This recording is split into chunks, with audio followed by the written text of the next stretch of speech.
Sup nerds, I'm Tom. I'm Wes. There is so much game in here. So much game. Oh, here we go. But we're only going to talk about a tiny little sliver. This is a betrayal on levels that no one's ever seen!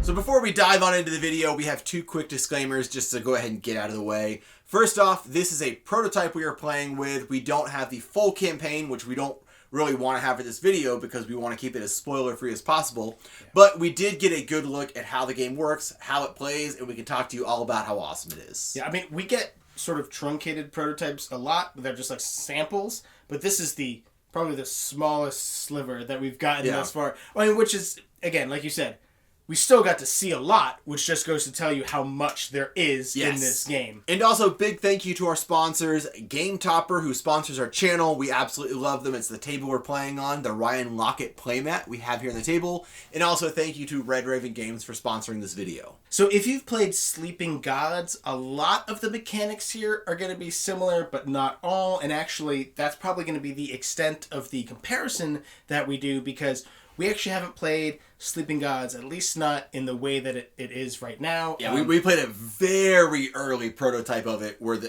from what I can tell, the game changed a lot since 90% different. So maybe, I don't really remember that well, but maybe that's what this is now. The Song of the Silveranth is a highly narrative campaign where you are playing as Ven and his friends on a mission to rescue your father who has been falsely imprisoned. So like I said, it's highly narrative. So on your turn, you are exploring the land, trying to gather evidence, figure out how to get your father free, going on all kinds of quests and adventures, gearing up along the way. Again, we haven't played the full campaign, so we can't even speak to how you actually get to the point where you're rescuing your father. Yeah. But you are venturing off through your Atlas map, going to different locations to encounter different things. You can zoom in to the other map where you're closer up, and like your party actually splits off into doing different things. So on your turn, you're either going to take a rest action, which if you're familiar with these types of games, you're going to like heal up, get rid of conditions, all that good stuff.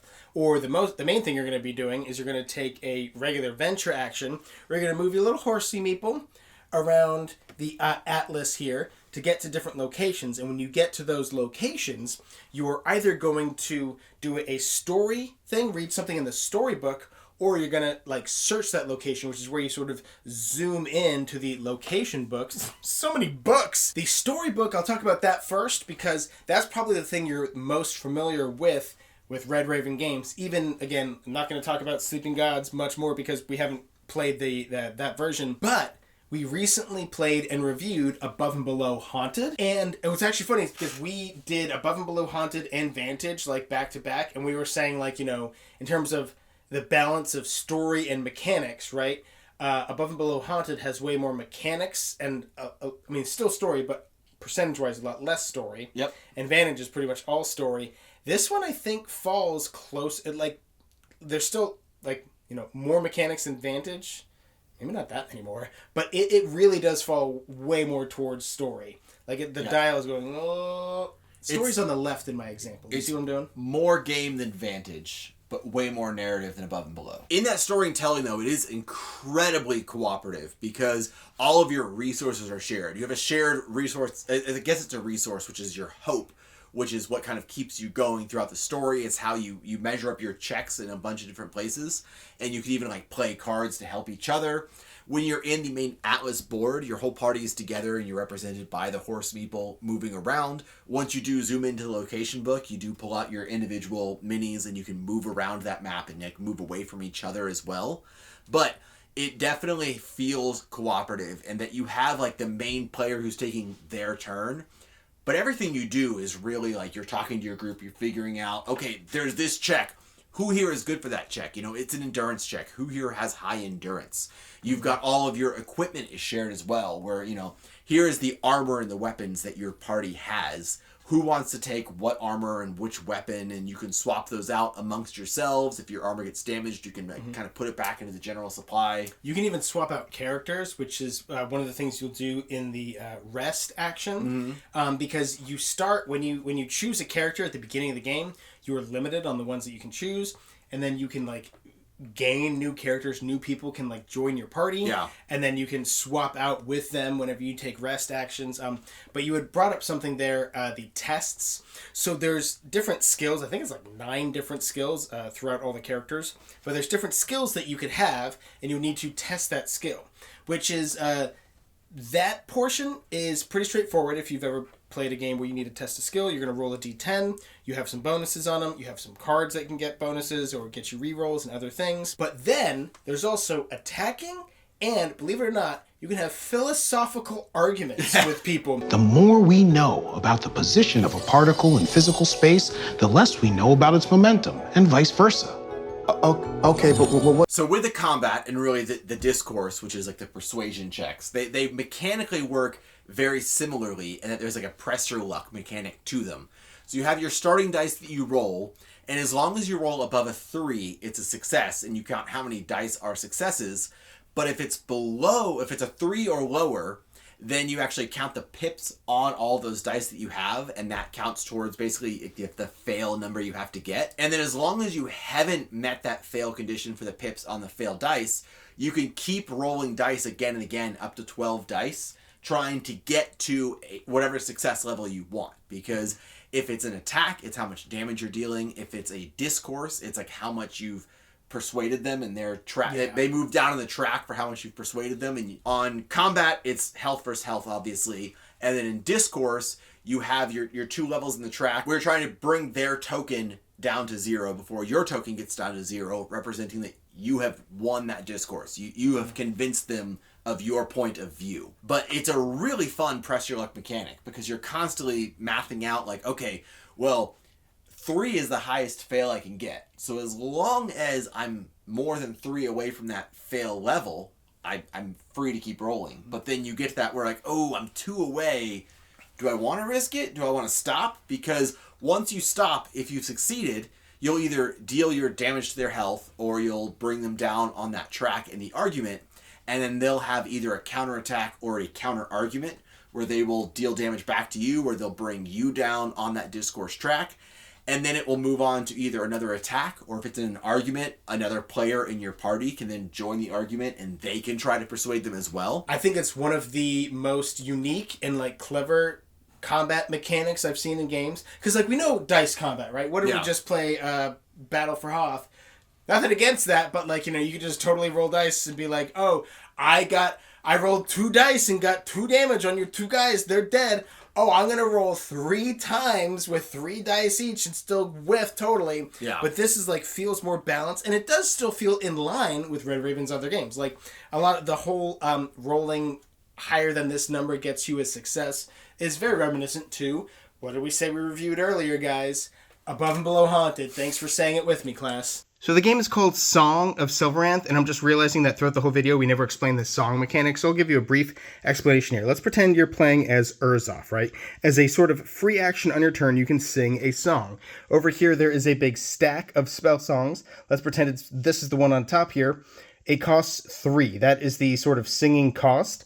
You can pay that cost by increasing this track. There's another way you can do it, but let's just talk about this. Increasing this track 1, 2, 3.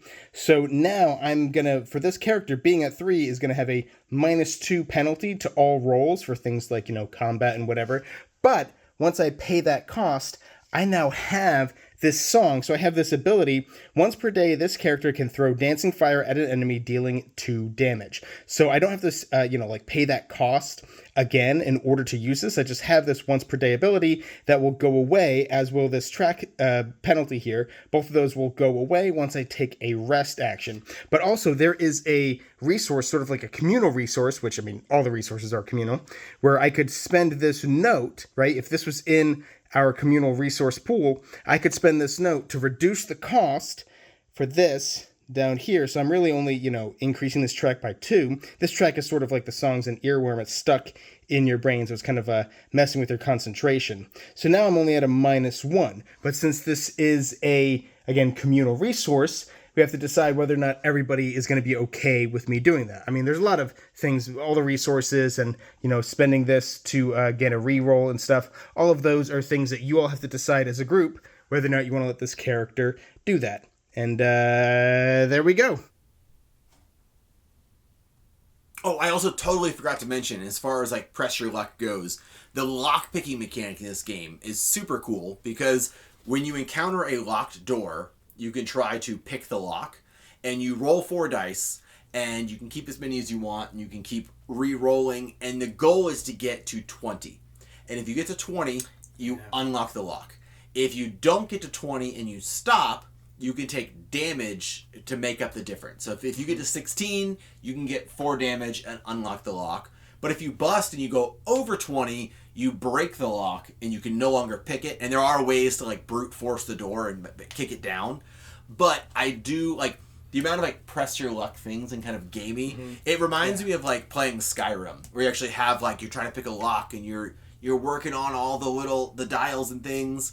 I really appreciate when they work little, like, almost mini games into the game that you try to go into. You want to get as close to 20 without going over, and you have to weigh, how much damage am I willing to take or able to take, versus the risk of continuing to roll. So if you're a really big fan of story-driven narrative campaign adventure-style games, or if you're a big fan of Sleeping Gods, or if you're a big fan of Red Raven in general, which we absolutely are, you definitely got to click the link in the description box down below. That'll take you to the Gamefound page for Song of Silveranth.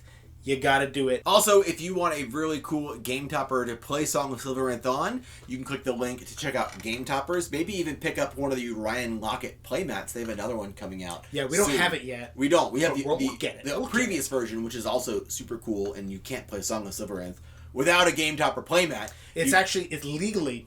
Yes. It's in the Constitution. And of course, while you're down there clicking on links to campaigns, links to Game Toppers, there's also a link to the subscribe button. hit that bad boy. Because if you subscribe to Neverboard Gaming, then you'll never be bored. What's up, finger gun? Do you think that we'll look back in like a year or two, and we keep bringing up, the inciting incident that is your father getting unjustly imprisoned, and we'll be like, that resolved like so quick. Oh my gosh, that became nothing. Then the aliens came.